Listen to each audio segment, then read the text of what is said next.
I'm here today to introduce a House bill, H 6095. It's a bill that would recoup for Rhode Island some of the tax dollars wasted in Republican-driven federal tax giveaways by correcting the advantages given to upper income earners in the current state tax code. So I call this the 95-5 Civic Responsibility Plan because it is a tax fairness and civic responsibility adjustment. By requiring upper income earners to share in the sacrifice, we are simply asking for a return to civic responsibility and pride. When people talk of the greatest generation, they are referring to a generation that was willing to sacrifice across the board. These were people that were willing to pay for the war effort and to rebuild our nation with their tax dollars. And at that time, people took pride in paying their taxes. And the highest earners at the time were paying over 90% tax rate, marginal tax rate. And it's impossible to believe that now, but that was actually the case back then. So I want to return to that type of civic pride and responsibility. And why do we call it 95-5? Because it asks the most fortunate among us, a mere 5% of Rhode Islanders, to chip in a little more so that we can maintain the government services that we all count on. Since to date, only the other 95% of the population have been required to pay their fair share. So let's get real. Nobody really wants to see a loss of services, especially when we all need them. Do you want fewer workers fixing bridges damaged by last year's horrendous floods? Do you want cuts in services to the elderly or food assistance to children? Of course not. And you probably don't want government waste or mismanagement either. Well, neither do I. So you may know that I have campaigned for and reintroduced a bill this year to create an Office of Inspector General. An IG would root out waste, fraud, abuse, and mismanagement. And this will be an important tool in addressing the state's fiscal crisis. An IG office, and not random slashing, will ensure that people are getting the best bang for their buck. However, that's not enough. A revenue-based solution is a must, and this tax equalization plan is a responsible and a fair approach. Years of misguided tax breaks for the most fortunate have created the revenue crisis we find ourselves in today. We simply cannot cut our way entirely out of this crisis. And the state must stop passing the buck to cities and towns, who in turn are forced to raise regressive taxes like property taxes and the car tax.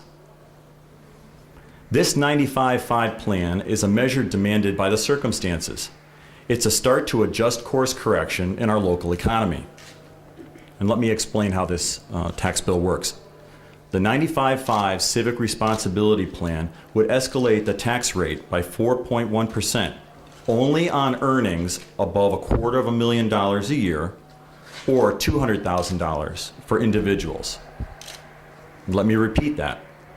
The 95-5 plan would escalate the tax rate by only 4.1% and only on earnings over and above $250,000 a year or $200,000 for individuals. So that's right. If you and your wife, you and your spouse, earn less than $250,000 a year, like 95% of the Rhode Islanders who pay taxes in this state, this does not affect your tax bill one penny. If you have combined income of $250,100, your increase would be $4.10. Now I know most of you are thinking, $200,000 or $250,000 a year. Yeah, that's right. That would be really sweet. And you're absolutely right.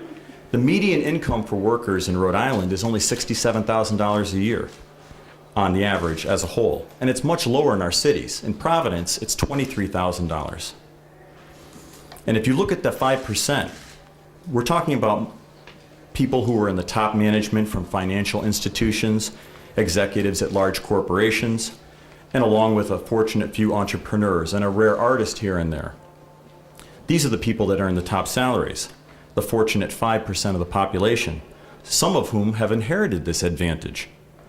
And some of these folks actually created the crisis that we're in right now, this awful recession, particularly in the banking and real estate sectors. And some of these people even got bailed out by the federal government. So I think it's time for them to give back and to pay their fair share. This is not the time to keep the burden on the elderly with fixed incomes and the working people of Rhode Island. The 95-5 Civic Responsibility Plan shifts the burden of paying for these traumatic economic circumstances slightly in the direction of those who caused it and those who are doing well enough to protect themselves from it, so that the majority of us can recover. It's a matter of justice and civic pride that this small group is asked to make a small sacrifice instead of putting the burden on the working people of Rhode Island, as has been done in the past. When this legislation becomes law, it will help reduce the state deficit and consequently decrease the need to make so many cuts in important programs. And as we all know, the state of Rhode Island has responsibilities and obligations to all of our residents, not just the wealthy. Public schools, affordable higher education, workforce development, health care for children, seniors, people with disabilities, public safety, roads and bridges, aids to cities and towns, staff to protect our food supply, and environmental protection are all important things that we need to maintain the quality of our life. 95% of us have been paying our fair share, and now it's time for the fortunate 5% to pay theirs. So we need this to be corrected now. I say enough is enough. It's time for us to take matters into our own hands and put people back to work rebuilding our state, shoring up our schools, not cutting education, which is vital for future jobs. We need to be supporting our first responders' budgets. And if you think about that, police, fire, rescue, emergency, hazardous materials folks, they're dealing with a lot more problems than they were just 10 years ago in the wake of 9/11. We can't do these things without getting more money into state coffers, and even Governor Chafee concedes that. This is just a fairer way to go about achieving this goal. And as you know, or as many of you may know, I sit on the House Committee on Finance, and we had Amgen testify recently about how much they've paid in taxes. Well, do you know how much they've paid in taxes over the past 3 years? And if you don't, I'm not surprised, because I still don't know. We asked them. They weren't prepared to tell us at the time, and even though I asked them for that data, they have yet to supply it to me or anyone in the committee, to my knowledge. And this is outrageous, as is the use of legislation to protect the most privileged while putting responsibility on those who have less. So look, this bill is it's a modest proposal, and it'll start to returning us to prosperity. It does not address the advantages given away through changes in the state tax laws, and does not impose luxury taxes like other states are doing. It's not close to the tax rates of the Clinton years, the last time the federal government had a balanced budget and Americans were still sharing somewhat in our prosperity. But what this plan does is adjust the state tax rate to correct the mistakes of the past in a way that reflects the realities of today, so we can rebalance the scales and rebuild our state.